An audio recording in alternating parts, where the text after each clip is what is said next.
este libro es el libro más antiguo que tenemos y es el libro con más puente hacia nosotros.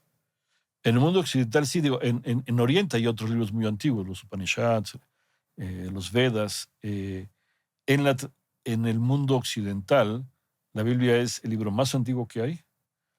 Es la colección de ideas, de valores más completa que hay.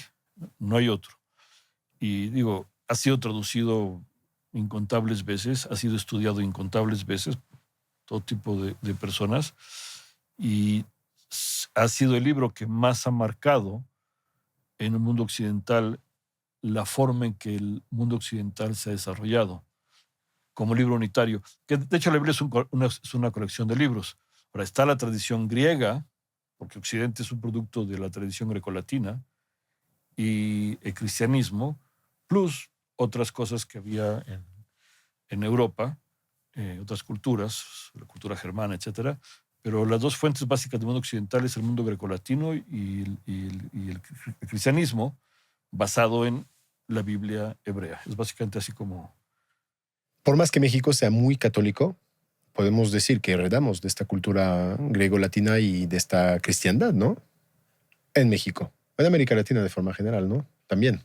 Sí, digo, aparte de la cultura indígena a este continente, pues sí es a través, a través del catolicismo, que es una variante de cristianismo,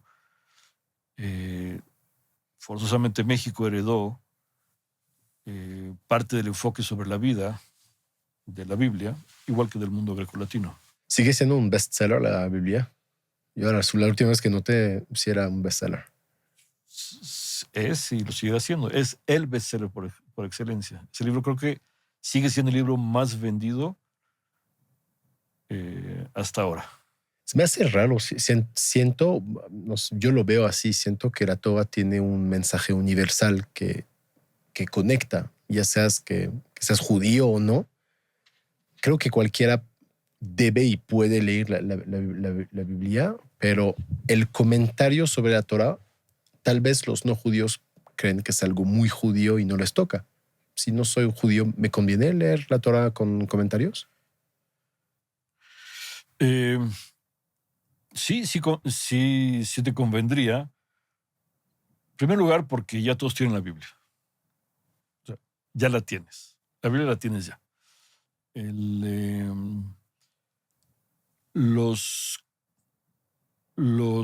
ver, déjame regresar un poco. La Biblia ya está, pero de nuevo, está casi siempre como traducción. Y la Biblia, bueno, no la Biblia en su totalidad, pero el Pentateuco, la Torá, fue dada con una serie de explicaciones, porque el texto mismo no es muy amplio. El texto mismo no es amplio, es extremadamente conciso. Entonces sume muchas cosas que es parte de su profundidad, quiere decir, asume muchas cosas detrás de cada idea. Y ese bagaje detrás de cada idea, de cada versículo, el mundo cristiano no lo tiene. No lo tiene. Porque el mundo cristiano, bueno, cuando comenzó el cristianismo hace 2000 años, y el cristianismo se basó primero en la traducción al griego de la Torah y luego al latín. Eso es lo que se utilizó. Y ahora, los sabios cristianos empezaron ellos a hacer explicaciones. Y hay mucho que se puede explicar, incluso en una traducción. Hay mucho que se puede explicar. Pero el original estaba en hebreo y asumía un cierto contexto histórico, cultural, religioso. Y cuando lo traduces a otro idioma y lo estudias con otra visión, entonces eso se pierde. Ahora, todo lo que yo hago, no solamente en este libro, sino en general en todos los libros que he hecho y comentarios, se trata de explicar el texto bíblico en base a la acumulación de comentarios rabínicos, que son digamos, los autóctonos al texto bíblico. Un ejemplo, desde el primer versículo de toda la Biblia, o sea, en la Torah misma, en el Pentateuco, en el primer versículo, hoy lo traducimos en español, es derivado del latín, derivado del griego, lo traducimos como en el principio Dios creó el cielo y la tierra. Traducción que es correcta.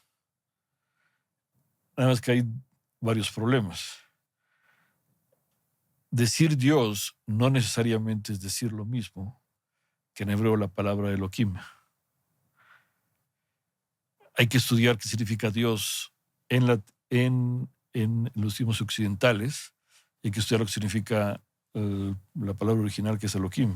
Es que se refiere al mismo concepto de lo divino. Podría ser que sí, podría ser que no. Entonces, leer la Biblia como si fuera una novela no es muy recomendable, o por lo pronto vamos a perder bastantes lecciones o mensajes, a veces subliminales, a veces que necesitas un poco de aclaración, pero creo que ahí está toda la belleza de la Biblia, es leerla con... Ahora, ya incluso en pura traducción, sin ninguna explicación, es extremadamente rica en conceptos. Todos los libros. Hay unos libros más... Hay unos libros más, otros menos. Depende, recuerda, la Biblia fue formada a lo largo de un poco más de 1000 años. Los 5 libros que hoy tenemos para recompilarlos, el Pentateuco, tardó 1000 años en compilarse. No, dije toda la Biblia. La Biblia es una la historia, ok. 24 libros de la Biblia hebrea. Cubre 1000 años de tiempo. Más o menos. Desde la creación hasta... No, o sea, la escritura sí. abarca 1000 años. Yéndose atrás, o sea, relatan cosas de hace más miles de años, o sea, más aproximadamente 4000 años, 4000 tantos años. La escritura misma es producto de distintas épocas, distintos personajes. Hay una riqueza ahí que ya le habla a distintas mentalidades. Por ejemplo, el libro de los Salmos, parte de la Biblia, tiene una carga emocional muy grande, tiene una carga de devoción muy grande. En un libro como Job, es una reflexión filosófica, problemas de teodicea, o sea, problemas de la relación entre lo divino y lo humano. Ese libro, por ejemplo, Job, no es específico, no es específico al pueblo judío, porque no menciona al pueblo judío. Yo no me acuerdo de haber visto el libro de Job dentro del corpus de una cultura que no sea judía. Nunca he visto el libro de Job en una casa de cristianos, por ejemplo. Bueno, si tienen la Biblia, está dentro. Ah, ok, lo recopilaron los 5 libros, sí, más los demás. Te compras una Biblia, vas a un Sanborns, te compras la Biblia, y hay muy buenas ediciones hoy en día y con buenas explicaciones. O sea, gente muy preparada, sobre todo los jesuitas, y gente hace muy buen trabajo. Es muy fiel ya su traducción. Pero también hablan hebreo, y también muchos de ellos han leído la tradición rabínica. Entonces ya son bastante buenas las ediciones de la Biblia, y tienes ahí en un solo tomo de 1500 páginas todos los libros, no muy explicados, no mucho, para que para un solo tomo, pero ahí está, es un solo volumen. Y tienen lo que llamamos, bueno, hay que precisar, lo que llamamos Biblia hebrea es lo que el cristianismo llama el Viejo Testamento. Ahora, en una Biblia cristiana vas a tener siempre el Viejo Testamento, que es la Biblia hebrea o Tanaj, y lo vas a tener el Nuevo Testamento, que es como en cantidad es como una cuarta parte adicional. Y siempre lo tiene. Entonces, un hogar cristiano tiene todos los libros. Entonces, judíos cristianos tenemos en común un Viejo Testamento, porque para nosotros no es el viejo, es el único testamento que tenemos. Sigue siendo joven. Sí, sigue siendo de actualidad. Pero entonces compartimos una parte bastante gruesa de literatura con los cristianos. Pues sí, esa es la razón de que el cristianismo es incomprensible sin el judaísmo. Es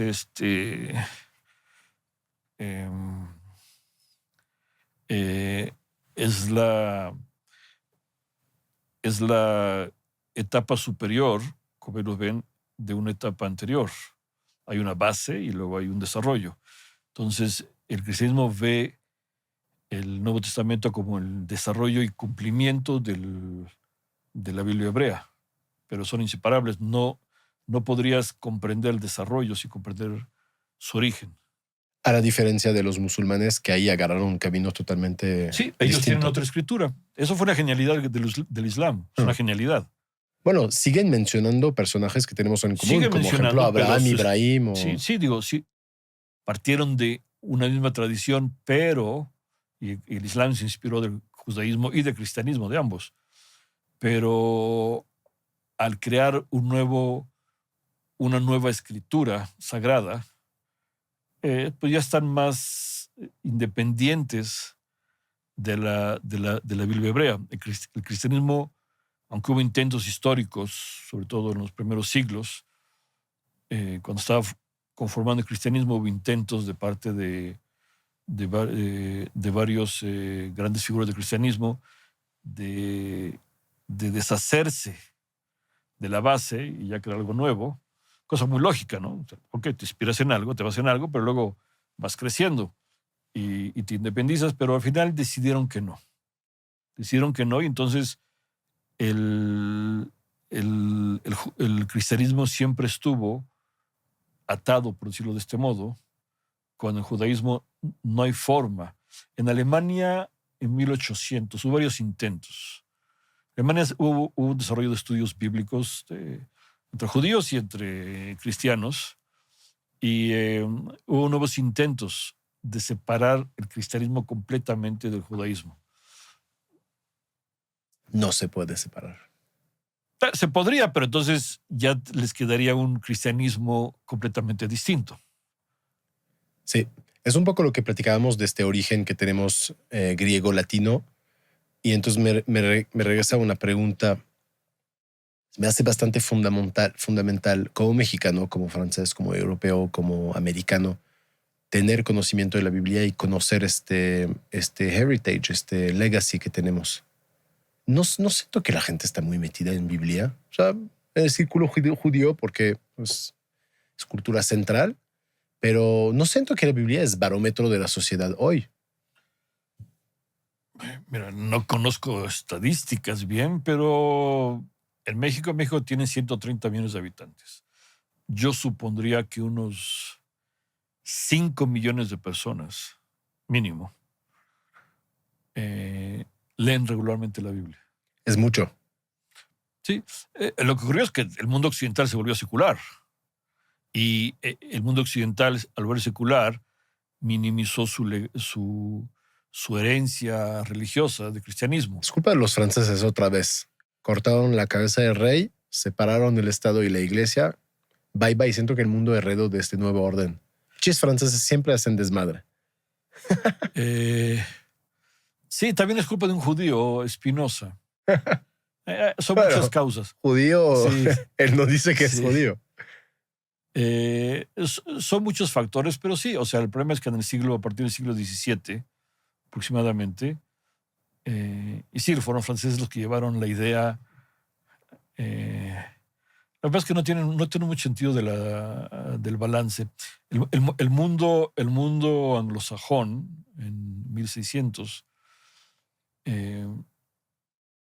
lograron desarrollar una sociedad más o menos, para los estándares de la época, democrática, no dominado por una iglesia, donde había más libertad personal, social, etcétera, sin tener que matar la Biblia.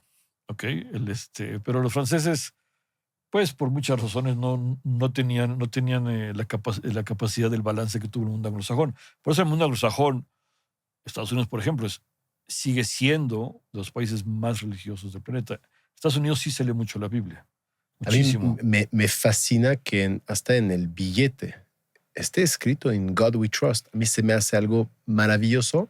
Yo que soy francés, nací con una separación total, religión y Estado. Entonces, de repente, cuando llegas a México, llegas a Estados Unidos, donde Dios es muy presente y la gente cierra negocio contigo y te dicen, gracias a Dios, primero Dios va a salir bien. Es como, oh, ya me volvieron a meter a Dios en la sociedad, qué cool. Es algo extraño. ¿Cómo está el mundo en su relación frente a Dios? Desconozco, hay muchas culturas que desconozco totalmente, entonces puedo hablar de lo que se vive un poco en Europa, de lo que se vive un poco en Estados Unidos y en América Latina, pero en lo demás del mundo, ¿cómo está esta relación con Dios? ¿Lo tienen presente? Que fuera del mundo occidental. Para mí, Francia sacaron a Dios de la vida diaria. Sí, Es, o sea, la iglesia es tu cosa Europa y es... eh, Europa se volvió muy secular debido a la influencia francesa. Fue Napoleón el que exportó los ideales de la Revolución Francesa a toda Europa. Y luego hubo una reacción contra eso. Pero ya la semilla la semilla de... A ver, vamos a explicar qué es la secularización. El laicismo o secularización tiene realmente dos aspectos. Uno es, que es loable, yo creo, es separar el poder de una institución religiosa sobre la sociedad. Eso yo creo que es bueno. Tradicionalmente en Europa, pues la iglesia como institución, no como verdad, ni como vía de salvación, ni como comunicación con Dios, sino como institución humana, religiosa, pero institución humana, dominaba la sociedad. Se rompió aproximadamente, se empezó a romper desde 1700, o sea, para 1800 ya estaba hecho. Y sí, ahí los franceses, yo creo que hicieron muy bien. Fue el mismo proceso que pasó aquí en México. Por ejemplo, Juárez cortó el poder de la iglesia, al final, en la mitad de 1800, cortó el poder de la iglesia sobre la sociedad. Yo creo que eso es bueno. Hay otro aspecto de la secularización, que es que a nivel humano y a nivel de personas, alejar el concepto de Dios de tu vida. Eso yo creo que fue muy negativo. Ahora, era inevitable porque no había, no había una explicación de cómo sin que haya una institución que gobierne o que domine la sociedad, cómo introducir la noción de Dios en tu vida. Como no había un parámetro previo para cómo hacerlo, tiraron los dos. Pero tenemos ya 2 siglos en Occidente, en los países derivados de Occidente, que es América Latina, donde solamente una minoría de personas, Dios es muy importante para su vida. Ahora, el problema es dónde saca la idea de Dios, porque hay 2 ideas de Dios.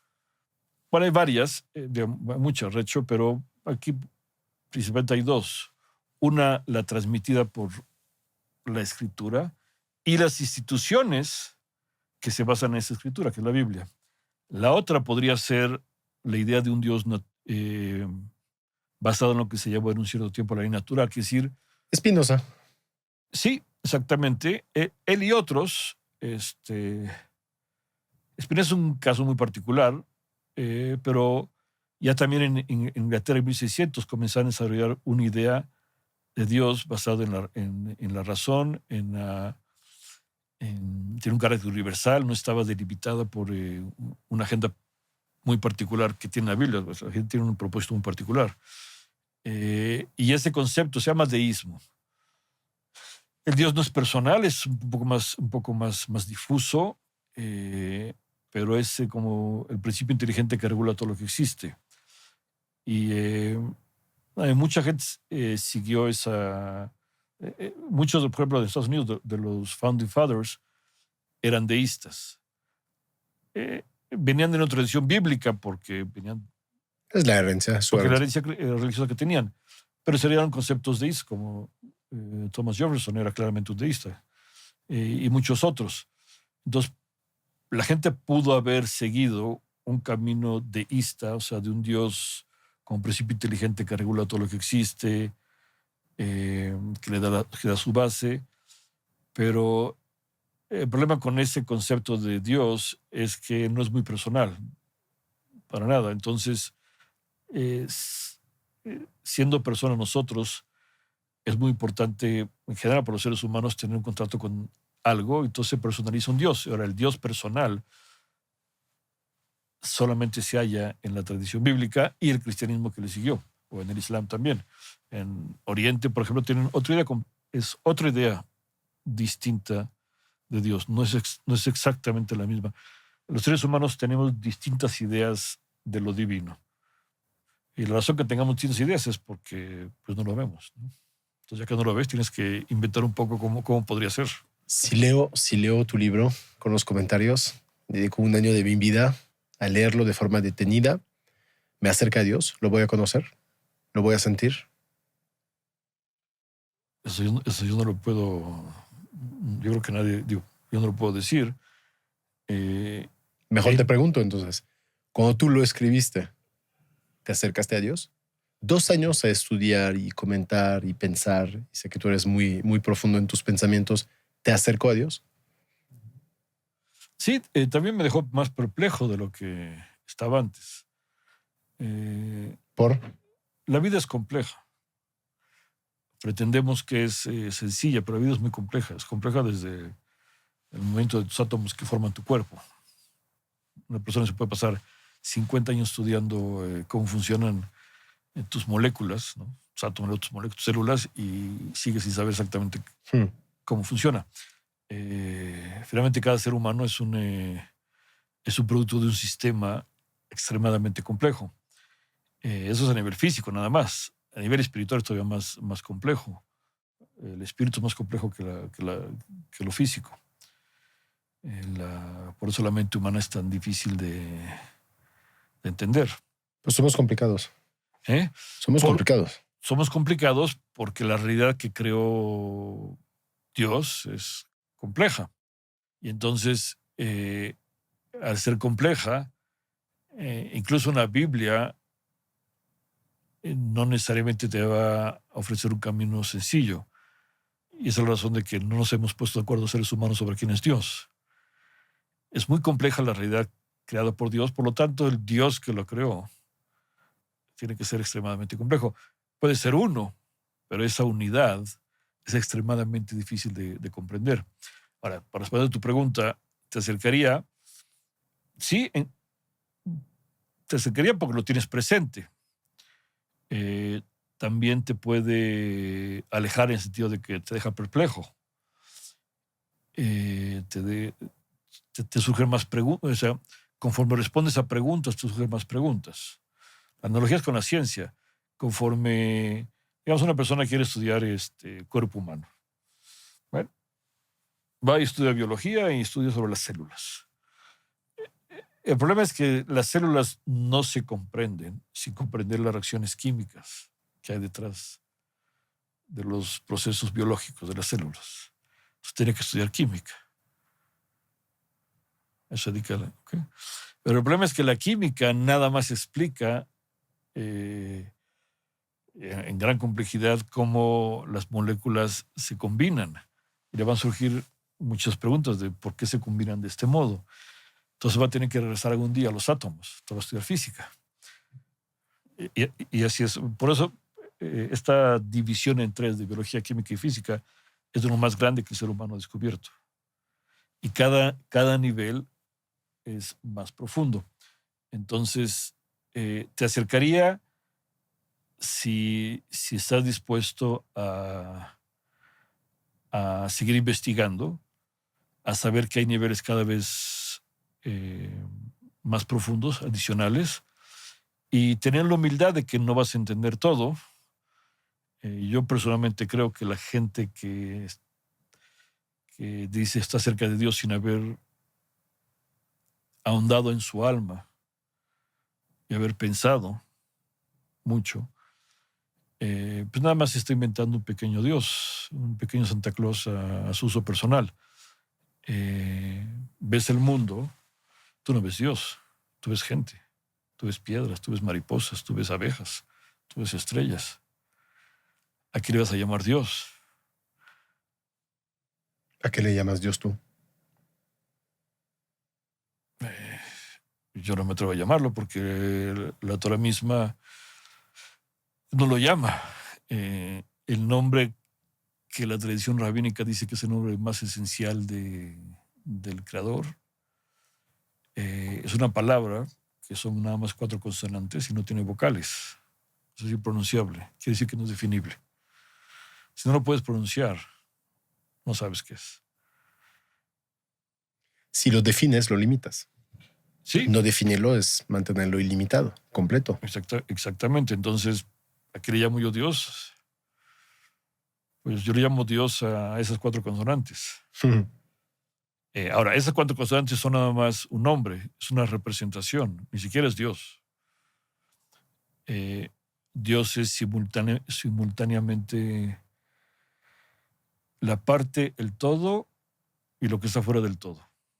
Cuando dices hay un creador, y decir Dios en la tradición judeocristiana en Occidente y también islámica, es asumir un creador. A diferencia de Occidente, es asumir un creador. Un creador que no es lo mismo que su creación. Y entonces, si no es lo mismo, esa causa está, entre comillas, fuera del sistema, de la existencia que él creó. Entonces, Dios va a ser simultáneamente lo que sea todo el sistema y simultáneamente lo que esté fuera del sistema. ¿Por qué no tenemos que colocar fuera del sistema? Para que haga sentido. Porque es una causa, es una cuestión filosófica. Hay más en la causa que en el efecto. Ejemplo.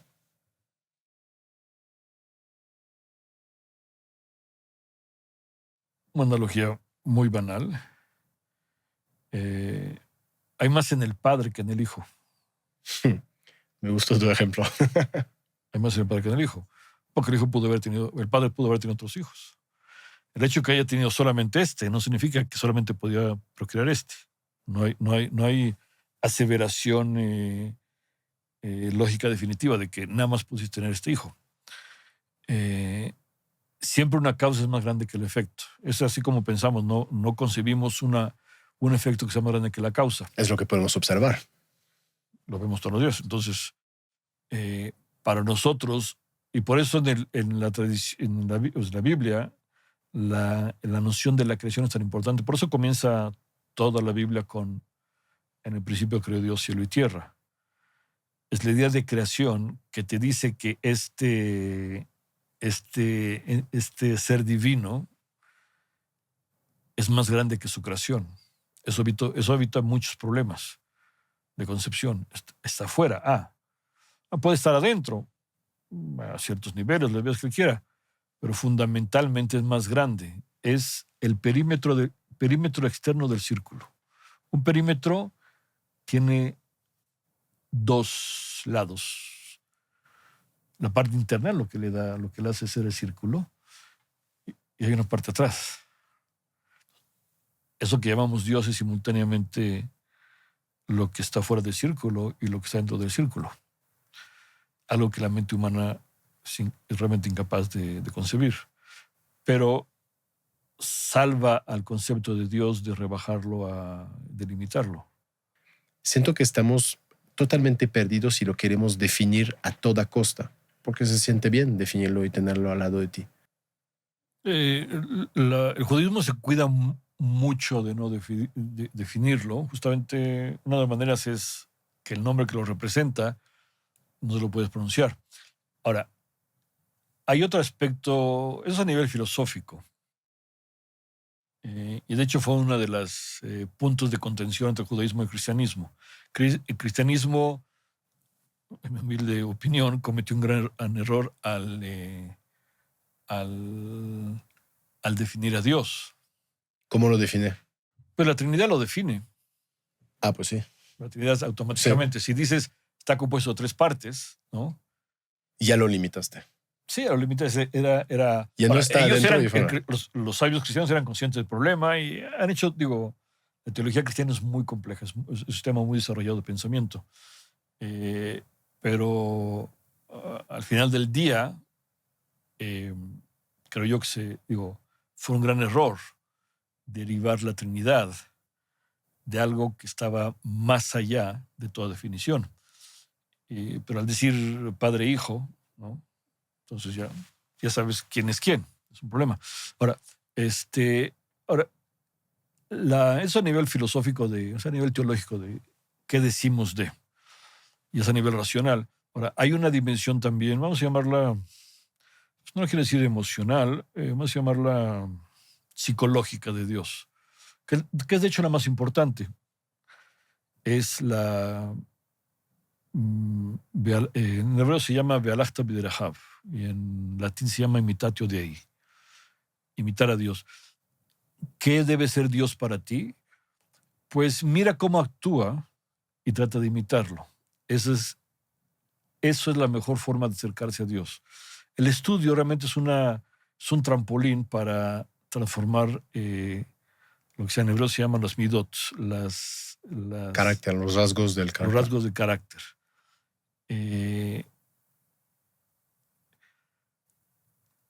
Fundamentalmente, Dios para la creación, para los seres creados, es un Dios generoso. Dios puede tener sus momentos de rigor, pero en general es generoso porque el acto de crear ya implica el acto de dar, ¿no? Tienes una entidad sola, no tiene por qué crear nada. En el momento, el acto mismo de crear implica que quieres dar algo. Eso es lo que se traduce como bondad o generosidad. Y entonces, fundamentalmente, la tradición bíblica lo que te dice es: observa sus actos y trata de imitarlos. Entonces, cumples preceptos divinos y también te transformas a ti mismo de tal modo que te acerques lo más posible a lo que Él quería. Eso implicaría que en cada acto de tu vida, te tenías que preguntar realmente, no actuar impulsivamente como hacemos todos los seres humanos. Tienes que preguntar: ¿cuál es la voluntad de Dios en este momento? Si en este momento estoy en una silla, parando una pipa, hablando con alguien, tenía que preguntarme: ¿esto es lo que realmente Dios quiere que yo haga en este momento? Si salgo a la calle, estoy manejando, un carro se me atraviesa, tengo muchas formas de reaccionar. Lo puedo insultar, lo puedo perdonar. Tendré yo que preguntarme qué es lo que Dios, mi creador, porque yo en teoría, según dice la Biblia, fui creado como una proyección de Él, a imagen y semejanza de Él, ¿qué querría Él que yo hiciera en este momento?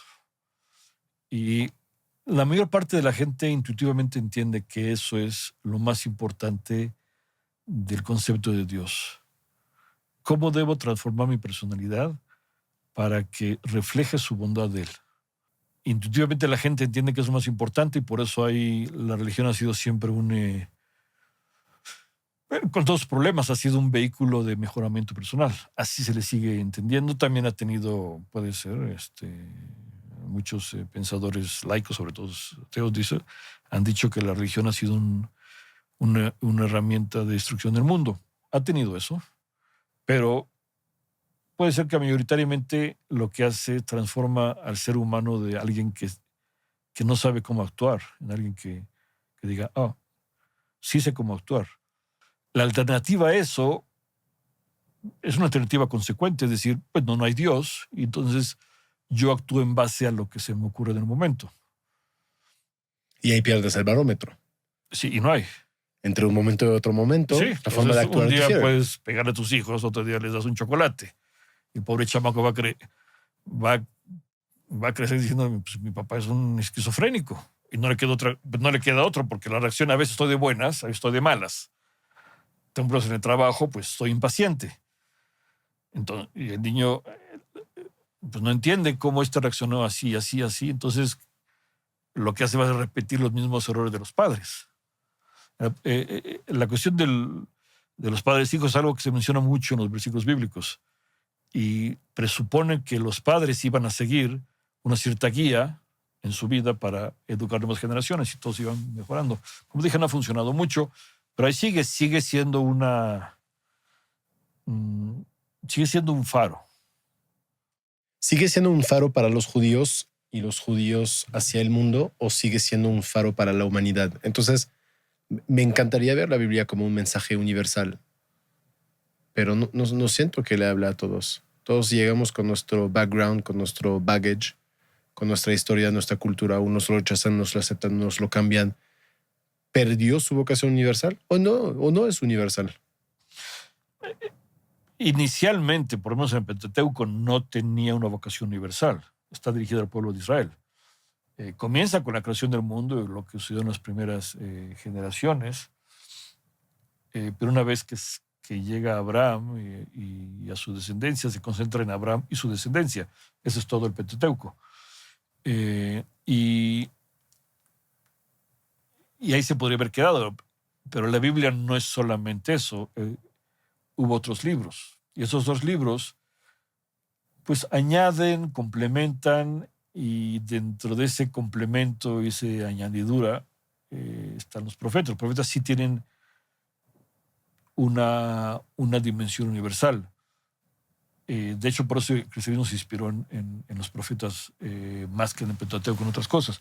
Otros Entonces, libros. ¿qué dices? Sí hay. ¿Leer los profetas es algo que me va a hablar más al día a día que leer la Biblia? Sí, también otros libros de toda la Biblia, los libros que claramente son de importe, de valor universal, son los que llama en la tradición bíblica occidental libros sapienciales, libros de sapiencia, libros de sabiduría.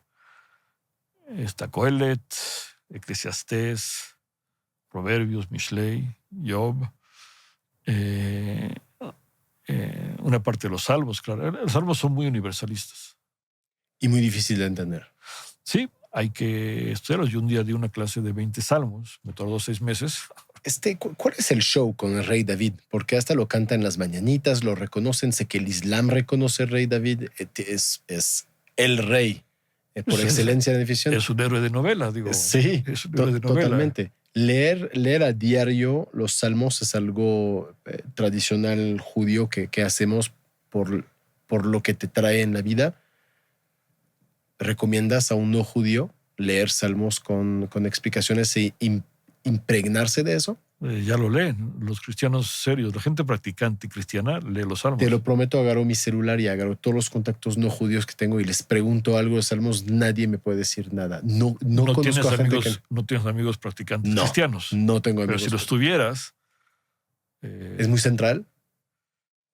¿Es una pieza central? Sí, en la literatura no te recomiendo judía. entrar a una iglesia, eres judío, no puedes entrar a una iglesia, pero de repente en las homilías de los sacerdotes, los pastores, pues, se mencionan los salmos. Y ya te fuiste en un nicho de la sociedad. Si entro en una iglesia, ¿encuentro un libro de David, un libro de salmos? ¿Está ahí en la biblioteca puesto? Sí, recuerda, el cristianismo se basa sobre todo en el Nuevo Testamento. Su fuente de sabiduría es el Nuevo Testamento. Entonces van a leer menos el Antiguo Testamento. Y también cambia entre el mundo católico y el mundo protestante. El mundo protestante sí lee mucho la Biblia hebrea, o sea, el Viejo Testamento. Sí lo lee. El mundo católico lo lee menos, mucho menos. México era católico hasta, creo que 80-90% católico hasta 1970, algo así. Pero ha habido mucha infiltración de los protestantes del mundo anglosajón, Estados Unidos. Ha enviado muchísimos mormones, adventistas, testigos de Jehová. Hay mucho. Y ahora el mundo protestante, desde que se inició, pues justamente rompió con una sola institución. Entonces se han creado splinter groups. En Estados Unidos debe haber unos 100 millones de evangélicos. ¡Wow! Es una proporción estúpida. Bueno, 100 millones de 350 millones de habitantes. Desde 50 millones, sí. Pues, un poco menos de un tercio. Es enorme. El pueblo americano sigue siendo, y digo, ya ha bajado, ahorita se está secularizando mucho debido a la influencia de muchos factores, pero creo que hace unos años, en los 80s, 85% de los americanos, 80% decía que Dios era muy importante en su vida. Es una Pew Research. O sea, existe en su vida, no lo apartaron. Sí, digo... Religioso, no religioso, pero reconocen que hay un Dios. En Dios. Estados Unidos, ¿nunca has visto churches Sí, por todas partes? sí. Solamente es posible si la gente regularmente va cada Sí, semana. ya tiene estos lugares. Sí, y los evangélicos son una potencia política en Estados Unidos. Y son cerca, digamos que el núcleo fuerte debe ser 50 millones. Tienen 50 millones de gente extremadamente practicante. Ahora, practicante protestante no es lo mismo que practicante judío. Judío tiene una legislación tediosa, grande, complicadísima, etcétera. O sea, es mucho.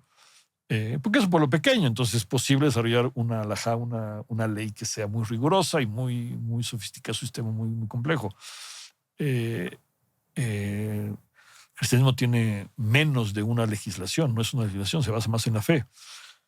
Pero la gente se toma en serio las cosas y estudia regularmente y y trata de aplicar, seres humanos siempre somos contradictorios, decimos somos religiosos y practicamos menos de lo que decimos. ¿Okay? Es un problema humano de que somos flojos o estamos dominados por nuestros impulsos. Terminaste de escribir este libro, creo que ya estás a punto de terminar el Pentateuco. Entonces te falta poco. Como año y medio. Pero, si Dios quiere. ¿qué quiere Dios de nosotros? ¿Qué me tengo que llevar de la Biblia? ¿Qué tengo que hacer de mi vida? ¿Qué le entendiste tú? Bueno, te va a cambiar. ¿En qué aspecto? Pero los seres humanos somos seres egoístas por naturaleza. Es normal, la vida es muy compleja. Hay demasiados seres humanos a nuestro alrededor, con los cuales establecemos relaciones de todo tipo. Toda entidad biológica es egoísta, quiere perpetuarse. Así es, una célula quiere perpetuarse. Un insecto quiere perpetuarse, un león también. Y en este afán por perpetuarnos, pues pisamos a los demás. Es inevitable. Si un león ve un obstáculo y lo destruye, ¿no? Tenemos necesidades. Entonces, tenemos la tendencia innata a comernos a los demás. Pero no es una fatalidad. Es algo que se trabaja, se refiere. Se trabaja, exactamente. Entonces, esencialmente toda visión espiritual, más la bíblica, lo que hace es decirle al espíritu que no tiene que estar sujeto a las exigencias de la materia.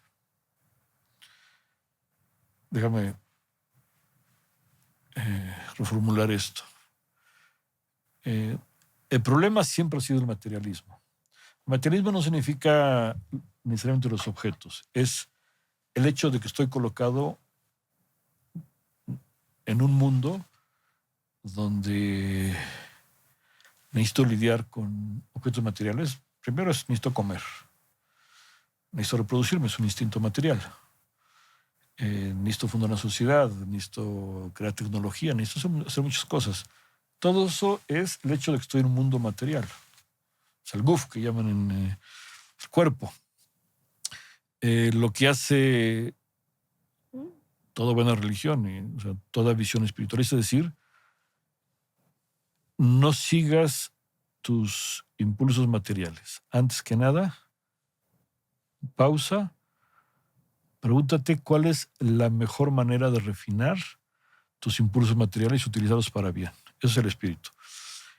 Y si uno lo hace, pues empieza a trabajar a sí mismo. Si uno es colérico, deja de ser colérico, le va a costar mucho. Si uno es avaro, pues dejará de ser avaro. Si uno es flojo, deja de ser flojo. Si uno es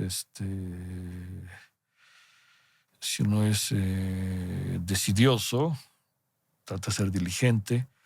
Se trata de utilizar el potencial del espíritu para gobernar tu acción en el mundo, en todos los niveles, a nivel social, a nivel familiar, a nivel